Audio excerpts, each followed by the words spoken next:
Then we will see the common disorders of respiratory system. The given table show a list of some common respiratory disorders. There are number of columns. First column is disorder, second column symptoms, third column cause, and last column is the treatment. First disorder, emphysema. Emphysema symptom, breakdown of alveoli and shortness of breath. Breakdown of alveoli, आपल्याला माहिती आहे अल्विओलाय लंग्सच्या ह्या breakdown होतात आणि shortness of breath म्हणजे आपला जो श्वास आहे आपण छोटा श्वास घेतो, आपण डीप ब्रीथ करू शकत नाही. याचा कॉज असतं का, कशामुळे होतो आपल्याला हा disease? Because of smoking and air pollution. काय ट्रीटमेंट आहे याच्यावर? या स्मोकिंग आपण करू नये, पहिला स्मोकिंग मुळे होतं म्हणून क्विट द स्मोकिंग. आणि दुसरं आहे पोल्युशन, या अवॉइड पोल्युटेड एअर, आपण या पोल्युटेड एअर पासून दूर राहिले पाहिजे. आणि तिसरं आहे ऍडमिनिस्टर ऑक्सिजन टू रिलीव्ह सिम्पटम्स. या पेशंटला ऑक्सिजनची गरज असते म्हणून त्याला ऑक्सिजन द्यायला हवा. Next disorder chronic bronchitis. Coughing, याचा सिम्पटम आहे coughing and shortness of breath. खोकला येतो आणि ब्रीथ जो आहे तो छोटा होतो. याचं रिझन पण स्मोकिंग आणि air pollution. Smoking and air pollution याचा पण आपण treatment same, quit the smoking and avoid pollution. Smoking करू नये आणि या पोल्युटेड एरिया पासून आपण दूर राहावं. If possible move to warmer and dried climate. आपल्याला माहिती आहे जनरली आपल्याला सर्दी कॉमन कोल्ड मध्ये हा प्रॉब्लेम असतो. तर हा आपण जिथे गरम जागा असेल अशा ठिकाणी किंवा जिथे ड्राय एरिया आहे अशा ठिकाणी आपण मूव्ह व्हायला पाहिजे, म्हणून आपल्याला सर्दी होणार नाही. Okay. Then third disorder acute bronchitis.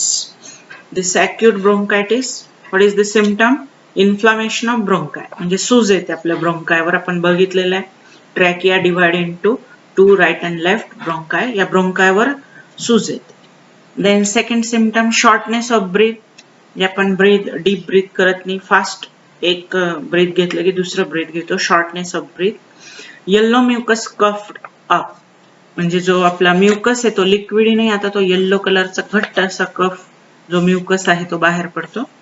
आणि याचं रिझन असतं ते म्हणजे व्हायरस किंवा बॅक्टेरिया.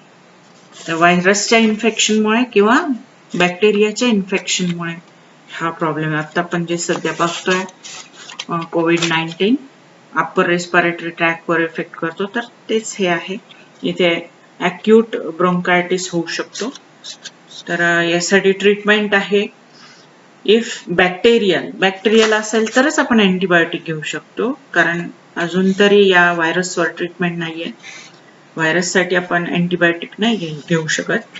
तर हा जर बॅक्टेरियल इन्फेक्शन असेल तर अँटीबायोटिक घ्यायचंय, कफ मेडिसिन घ्यायचंय आणि वेपोराइज करायचंय, वेपोरायझर्स वापरायचे. The next sinusitis. Next disorder सायनसायटिस.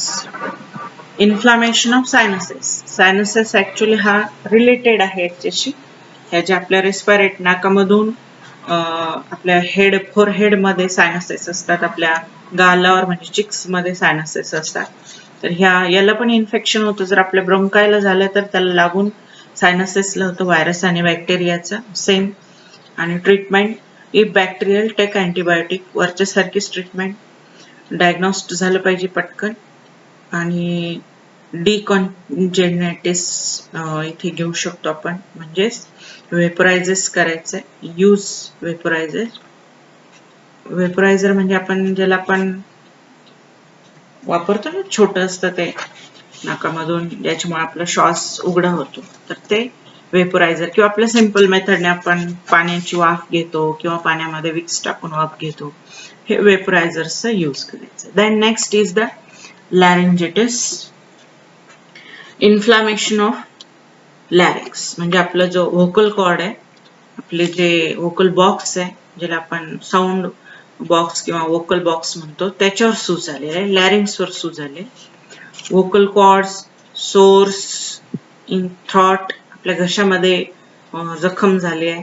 Hoarseness of voice म्हणजे आपला आवाज बदलतो कारण कॉर्ड्सला इन्फेक्शन झालंय. म्युकस ब्ल्यूड अप, आपले जे जास्तीत जास्त म्युकस बाहेर पडतं. आणि कफ म्हणजे खोकला येत असतो. हा सुद्धा इन्फेक्शन कशामुळे झाले आपल्याला?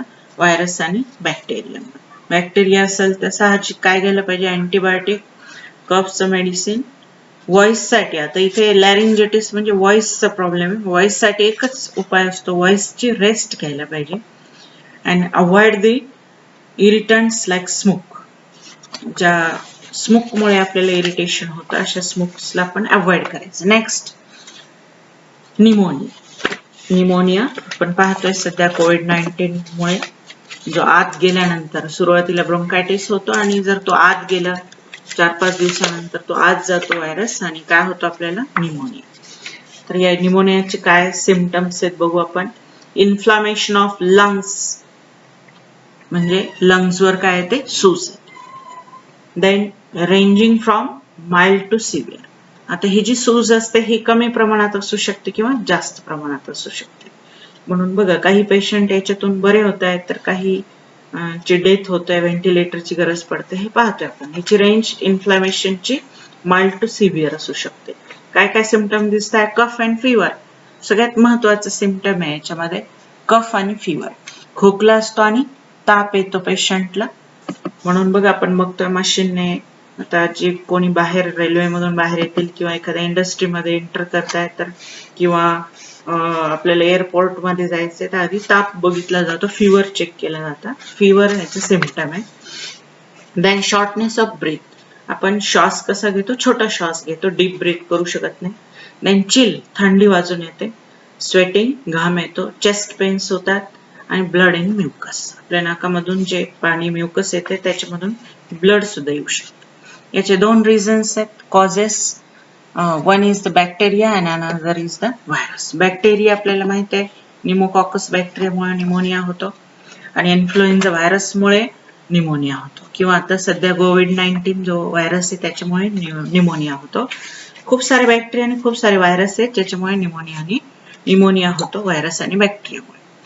आता बॅक्टेरियाचं माहिती आहे आपल्याला काय करायला पाहिजे? अँटीबायोटिक घ्यायला पाहिजे आणि कन्सल्ट करा पाहिजे फिजिशियनला. इथे आपल्याला निमोनिया झाल्यानंतर घरात बसून साधे उपाय करता येणार नाही, तर काय केलं पाहिजे? Consult to physician immediately. Take antibiotic, cough medicine and stay warm. गरम राहायला पाहिजे. गरम जिथे वातावरण आहे आपण तिथे मूव्ह झालं. ओके. Then asthma. अस्थमा ज्याला आपण दमा असं म्हणतो. कॉन्स्ट्रिक्शन ऑफ ब्रोंकिओल्स, म्युकस बिल्डअप, आपले ब्रोंकिओल्स जे आहेत लंग्स मध्ये गेल्यानंतर डिवाइड होतात, ते प्रायमरी, सेकंडरी, टर्शरी, त्याच्यावर सूज आलेली असते. जास्तीत जास्त म्युकस बाहेर पडतात. विझिंग, डिफिकल्टी इन ब्रिदिंग, श्वास घ्यायला त्रास होतो. हे जे अस्थमा किंवा दमा आहे तो कशामुळे होतो?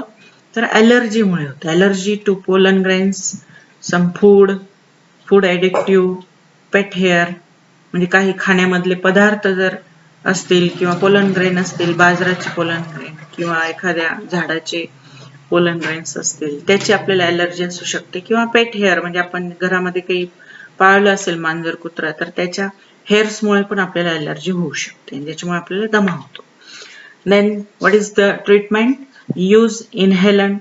आपण पाहिल्या वरच्या प्रमाणेच इथे काय वापरायला पाहिजे? इनहेलंट. परंतु इथे हे इनहेलंट वेगळे असतात. छोटंसं असं इन्स्ट्रुमेंट असतं ज्याच्यामधून तोंडातून इनहेलेशन केलं जातं. त्याच्यामध्ये एक ठराविक टाईपचं लिक्विड टाकून ते इनहेल केलं जातं to open up passage of air and avoid irritants. जिथे हे इरिटंट्स आहेत ज्याच्यामुळे आपल्याला ॲलर्जी होते त्यापासून आपण दूर राहिलं पाहिजे. Occupational respiratory disorder, silicosis, asbestosis, inflammation and damage of lungs. कशामुळे होतं हे? जर जास्त वेळ आपण या डस्ट पार्टिकल्सच्या सानिध्यात राहिलो किंवा सिलिकॉनच्या पार्टिकल, ॲस्बेस्टॉसचे पार्टिकल, जिथे इंडस्ट्रीमध्ये हे रिलीफ जिथे हे बाहेर टाकले जात आहे तिथे काम करत असतो, तर आपल्याला जास्तीत जास्त त्याच्याशी संबंध आला तर आपल्याला हे दोन डिसऑर्डर होऊ शकतात. याचं मेन ट्रीटमेंट काय घेतली पाहिजे, प्रोटेक्टिव्ह मास्क किंवा गिअरचा यूज केला पाहिजे काम करता वेळेस. Then next last artificial ventilation. Artificial ventilation,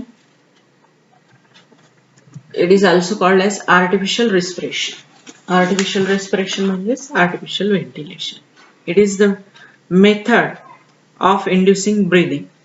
ज्याला ब्रीदिंग करू शकत नाही जो पेशंट, त्यांना ब्रीदिंग इंड्यूस केली जाते, इंट्रोड्यूस केली जाते. नॅचरल ब्रीदिंग जे करू शकत नाहीत त्यांना. It is the method of inducing breathing in a person when natural breathing has caged or is filtered. म्हणजे ज्यांच्यामध्ये नॅचरल ब्रीदिंग होत नाही अशांना क्विकली आपल्याला काय द्यायचं असतं, if used properly and quickly it can prevent death during drawing, choking, suffocation, electric shock.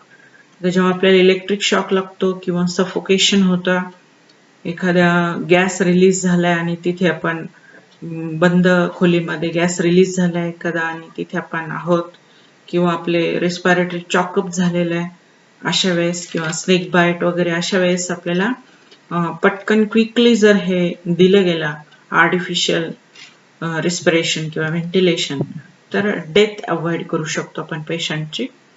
Then it establishing and maintaining and open air passage from upper respiratory tract to lungs. काय केलं जातं याच्यामध्ये, तर establish केली जातं, maintain केली जाते, open केलं जातं passage upper respiratory to lungs.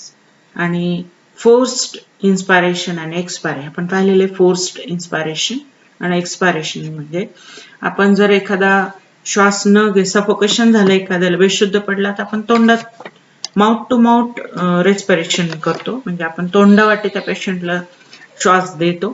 तर ही जी मेथड आहे तशीच ही मेकॅनिकल मेथड आहे ज्याला आपण व्हेंटिलेटर असं म्हणतो. माउथ टू माउथ प्रमाणे जसं आपण रेस्पिरेशन करतो तशीच ही मेकॅनिकल मीन्स आहे व्हेंटिलेटर. बघा इथे मशीन दिसते आपल्याला, या मशीनला आपण व्हेंटिलेटर म्हणतो. हे जे मशीन आहे हे सपोर्ट करतं ब्रीदिंगला. सर्जरीमध्ये यूज केलं जातं. Treatment of serious lung diseases and condition when normal breathing fails. आता बघतोय आपण कोविड-19 ची लास्ट स्टेप आहे ज्याच्यामध्ये ब्रीदिंग करू शकत नाही पेशंट, तेव्हा त्याला गरज पडते व्हेंटिलेटरची. तर अशा पेशंटसाठी या व्हेंटिलेटरचा यूज केला जातो. हॉस्पिटलमध्ये ही part of life supporting system म्हणून वापरली जाते. लाईफ ज्याच्यामुळे वाचते, डेथ अवॉइड करू शकतो आपण जर क्विकली आणि प्रॉपरली त्याचा यूज केला गेला. काय काय करू शकतं हे ventilator. First point, get oxygen in to lungs. काय देतं पेशंटला, ऑक्सिजन देते. दुसरं, remove carbon dioxide from the lungs. आणि तिसरं आहे, help the patient breathe. Breath साठी पेशंटला हेल्प करतं. O2 आणि CO2 याची ट्रान्सपोर्ट आणि प्लस ब्रीदिंग हेल्प करते. म्हणजे जे आपले नॉर्मल ब्रीदिंग आहे तसं हे आर्टिफिशियल ब्रीदिंग हेल्प करते ही मशीन. म्हणून याला आपण आर्टिफिशियल व्हेंटिलेशन किंवा आर्टिफिशियल रेस्पिरेशन असं म्हणतो. इथे आपला रेस्पिरेशन हा चॅप्टर संपतो. थँक्यू.